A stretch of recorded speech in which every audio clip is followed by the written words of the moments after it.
दोस्तों, आप लोगों को तो मालूम ही है, पिछले 7-8 महीनों में मुझ पर और हमारे विद्यालयों पर तमाम आरोपें लगाई गईं। मुझे देश विरोधी एंटी नेशनल बताकर जेल भेजा गया।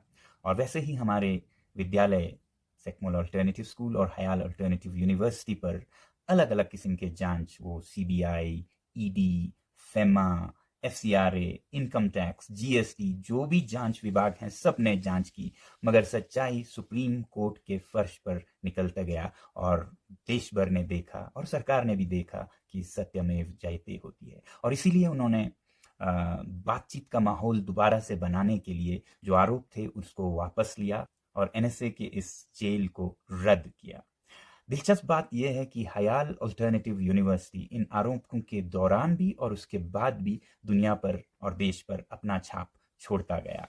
हाल ही में लंदन में दुनिया के सबसे बड़े संग्रहालयों में से एक विक्टोरिया एंड एल्बर्ट म्यूजियम में हयाल की शिक्षा पद्धति और यहाँ के आविष्कारों को एक परमानेंट डिस्प्ले यानी कि स्थायी प्रदर्शनी के रूप में रखा गया। गीतांजलि आंगमो, जो कि हयाल की को फाउंडर भी हैं, वो लंदन से अभी वापस आए हैं इन उद्घाटन में भाग लेने के बाद।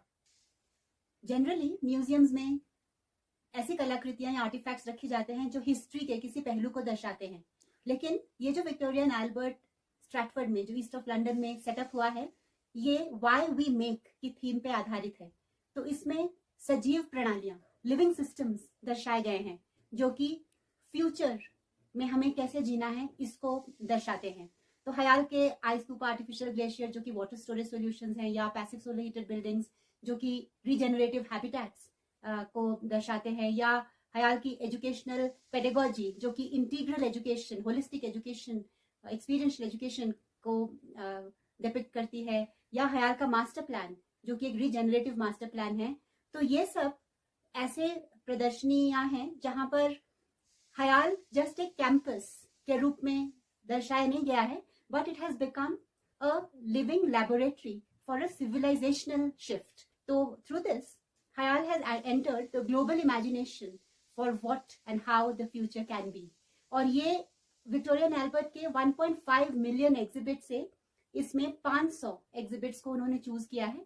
तो इसका मतलब ये दर्शाता है कि हयाल कैसे एक कल्चरली सेंसिटिव, कैसे एक रेलेवेंट और एक futuristic solution in ecology, in community living and in education एक ग्लोबल स्तर पर एक सॉल्यूशन के रूप में उभर के आया है। साथियों, आपको याद होगा कि इससे पहले विश्व प्रसिद्ध पत्रिका टाइम मैगजीन ने भी हयाल के इन आविष्कारों को जलवायु परिवर्तन के समाधान के लिए मान्यता दी थी।